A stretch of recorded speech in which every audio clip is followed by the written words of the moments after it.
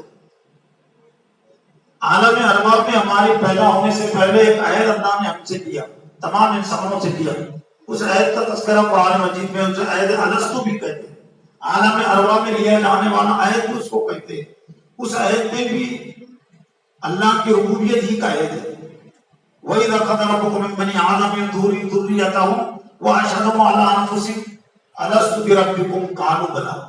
وہ وقت یاد کرو جب اللہ نے حضرت آدم علیہ السلام کی پشت سے ان کی ذریت کو، ان کے اولاد کو نکالا۔ قیامت تک جتنی روحیں پیدا ہونے والی تھی، جتنے انسان پیدا ہونے والے تھے، اللہ نے ان تمام لوگوں کو جمع کیا اور ان کے سامنے سوال کیا، أَلَسْتُ بِرَبِّكُمْ، أَلَسْتُ باللہ کی بات نہیں تھی کہ کیا میں اللہ نہیں ہوں، أَلَسْتُ بِرَبِّكُمْ، کیا میں تمہارا رب نہیں ہوں؟ تو تمام لوگوں نے جواب دیا کہ قالوا بھلا، آپ ہی ہمارے رب ہیں۔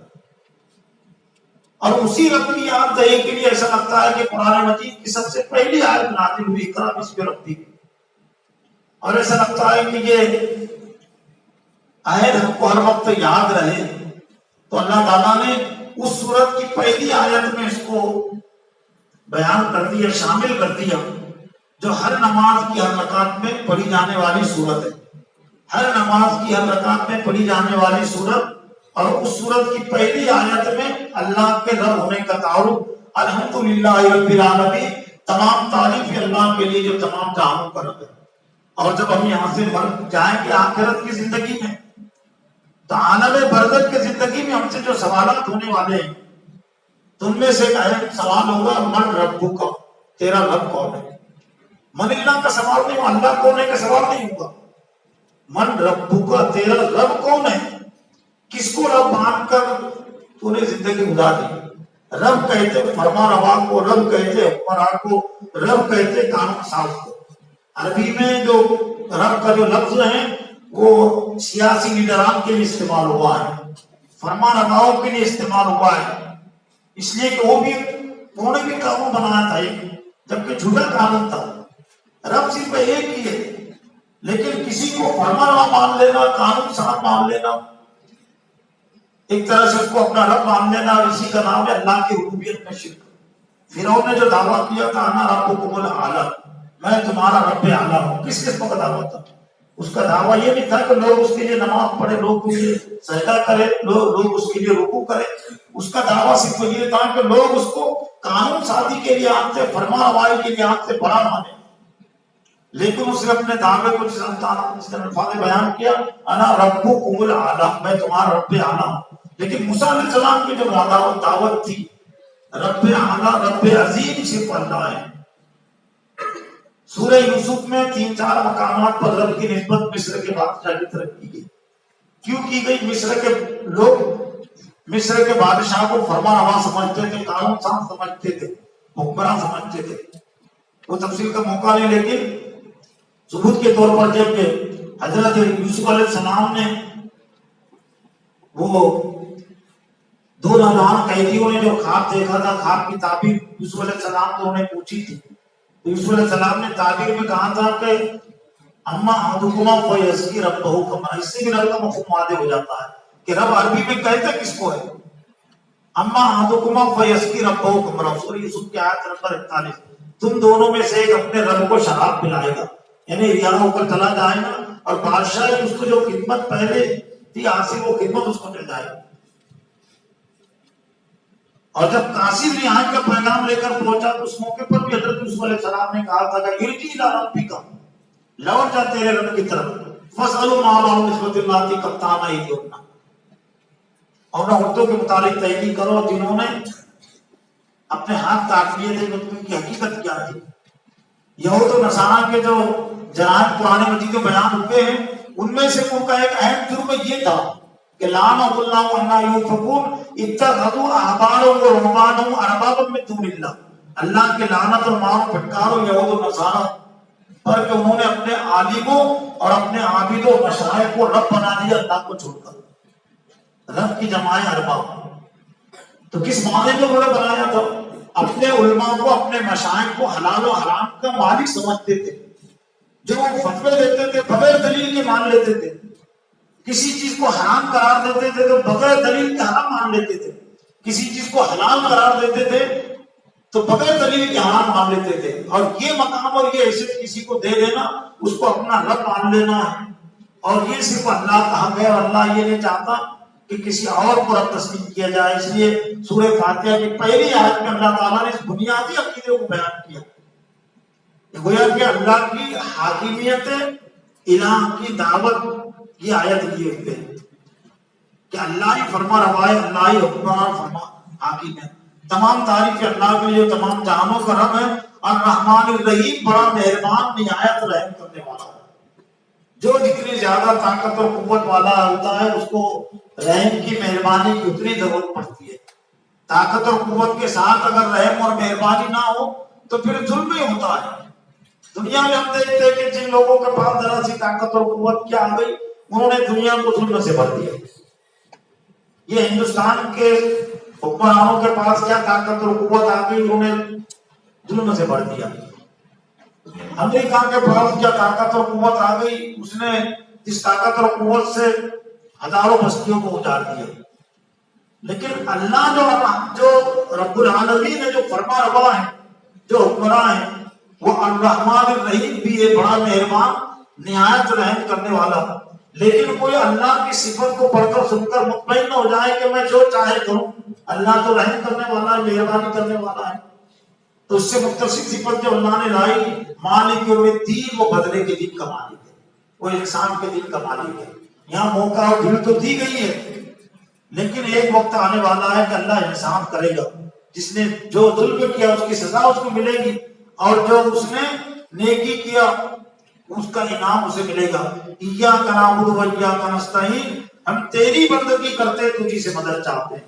ایک طرح سے عظیم عہد و اقرار ہے جو ہر قرآن مجید کا پڑھنے والا اللہ کے سامنے عہد کرتا ہے.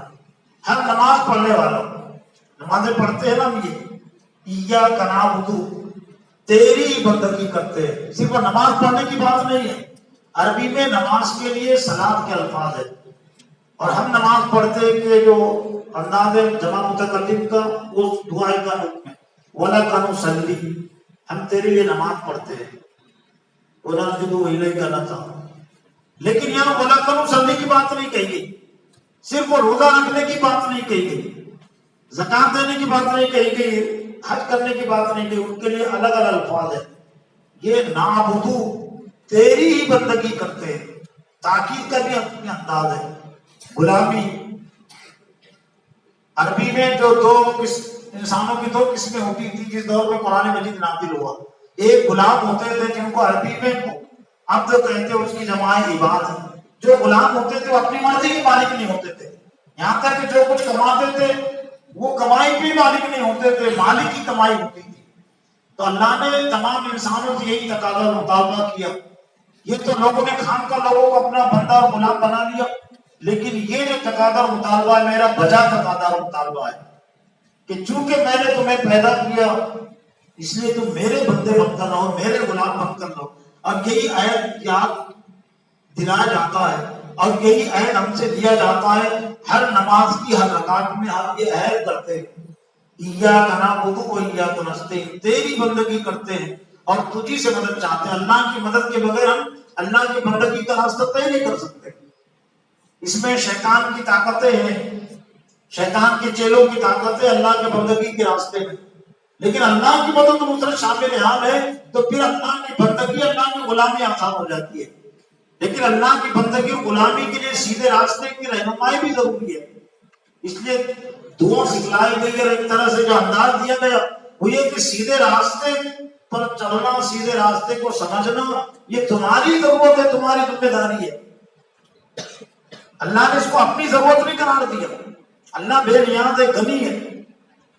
اللہ اتنا بے نیاز ہے کہ اس نے حدیث قدسی میں یہاں تک کہا کہ دنیا کے تمام انسان اگر فاسق اور فاجر ہو جائے، نافرمان ہو جائے، تو اللہ کی عظمت میں ذرہ برابر کبھی واقع ہونے والی نہیں. اور دنیا کے تمام انسان اگر متقی پرہیزگار ہو جائے تو اللہ کی عظمت میں ذرہ برابر اضافہ ہونے والا نہیں. اس لیے جو انداز دیا گیا وہ ہماری محتاجی کا انداز ہے، ہمارے سوال کا مانگنے کا انداز ہے، ہم مانگ رہے ہیں اہدنا الصراط المستقیم، اور جب تک کہ ہمارے اندر طلب نہ پیدا ہو، بے طلب کو ہدایت نہیں ملتی، اور طلب کے ساتھ مان کے ساتھ جو چیز ملتی ہے، جو چیز حاصل ہوتی ہے، اس کی قدر ہوتی ہے۔ اہدنا الصراط المستقیم، تو ہمیں سیدھے راستے کی ہدایت دے، سیدھے راستے کی رہنمائی کر دے۔ اور اللہ تعالیٰ نے سیدھے راستے کی طرف سے ہماری رہنمائی کر دی۔ چنانچہ تمام مفسرین یہ بات لکھی کہ ہم نے سورہ فاتحہ میں جو اللہ سے ہدایت کی دعا مانگی، اللہ نے اس کو سن لیا، اور سورہ بقرہ کہاں سے شروع ہوتی ہے؟ یہ ولدالین پر سورہ فاتحہ ختم ہو رہی ہے، اور ہماری دعا بھی ایک طرح سے ختم ہو رہی ہے۔ اور سورہ بقرہ کا آغاز کہاں سے؟ الف لام میم ذالک الکتاب، دونوں میں ترتیب ہے، دونوں میں بہت گہرا تعلق ہے کہ ولدالین پر ہماری دعا ختم ہوئی تو اللہ تعالیٰ نے طرف سے کہہ دیا کہ اے میرے بندو، ابھی ابھی تم نے جو مجھ سے دعا کی، سیدھے راستے کی اور گمراہی سے بچنے کی، تو ذالک الکتاب لا ریب فیہ، وہ کتاب ہے جس میں کوئی شک و شبہ نہیں۔ لیکن اب ہمیں دیکھنا چاہے کہ کتنے ہیں جنہوں نے اپنی کچھ دعا کو قبول کیا۔ اگر ہم ذالک الکتاب لا ریب فیہ کی طرف اگر نہیں آتے ہیں، اس کو نہیں سمجھتے ہیں، اس پر عمل نہیں کرتے، تو ہم نے اپنی دعا کو قبول نہیں کیا۔ اہدنا الصراط المستقیم کو ہم کو سیدھے راستے کی ہدایت دیں، پھر سیدھے راستے کے سمجھنے میں کوئی دقت دشواری پیش نہ آئے، اللہ نے ایک مثال کے ذریعے سے اس کو اور واضح کر دیا۔ صراط الذین انعمت علیہم، ان لوگوں کا راستہ جن پر تو نے انعام کیا۔ اور کون ہے اللہ کے انعام یافتہ؟ خود قرآن مجید میں اللہ نے فرمایا وَمَن يُطِعِ اللَّهَ وَرَسُولَهُ فَأُولَٰئِكَ مَعَ الَّذِينَ أَنْعَمَ اللَّهُ عَلَيْهِم مِّنَ النَّبِيِّينَ وَالصِّدِّيقِينَ وَالشُّهَدَاءِ وَالصَّالِحِينَ۔ اللہ کے انعام یافتہ بندے انبیاء ہیں، صدیقین ہیں، شہداء، صالحین۔ صدیقین کہتے ہیں جنہوں نے انبیاء کی تعلیمات کی تائید اور تصدیق کی، والشہداء جنہوں نے اللہ کی راہ میں جانیں دی، والصالحین اور جنہوں نے قرآن حدیث کی روشنی میں زندگیاں گزاری، اللہ کے احکام کے مطابق، تو ان کو صالحین کہتے ہیں۔ تو اب بات اس لحاظ سے بڑی ہو گئی کہ ہر نمازی ہر رکعت میں 4 قسم کے افراد کی اتباع اور پیروی کی دعا کر رہا ہے۔ یہ ایک طرح سے 4 قسم کے افراد کے راستے پر چلنے کا عہد کر رہا ہے، انبیاء کا راستہ، صدیقین کا راستہ، شہداء اور صالحین کا راستہ۔ لیکن افسوس ہے کہ سلام کے پھیرنے کے بعد پھر ہم اس راستے کو بھول جاتے ہیں۔ اب کس راستے میں 2 طرح کے راستے ہوتے ہیں، ایک تو سیدھا راستہ اور ایک غلط راستہ۔ تو غلط راستے سے بچنے کی ہم دعا کر رہے ہیں، اللہ تعالیٰ نے غیر المغضوب علیہم ولا الضالین کے ذریعے سے اس کو واضح کر دیا۔ کن لوگوں کے راستے سے تمہیں بچنا چاہیے اور کن لوگوں کے راستے سے ہم بچنے کی دعا کر رہے ہیں، نہ کہ ان لوگوں کا راستہ ہم کو دکھا اور بتا جن پر تیرا غضب نازل ہوا، غصہ نازل ہوا، اور جو گمراہ ہو گئے، اور نہ گمراہ لوگوں کا راستہ۔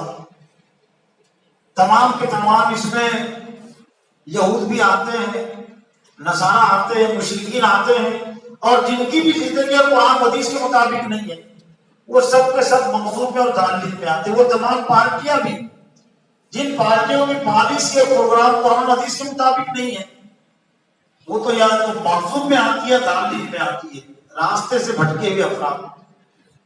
اب ہر نمازی یہ ایسے تمام لوگوں کے راستے سے دور رہنے کا عہد کر رہا ہے، بچنے کی دعا کر رہا ہے کہ میں ان لوگوں کے راستے پر نہیں چلتا، میں ان کے پیچھے نہیں چلتا ہوں۔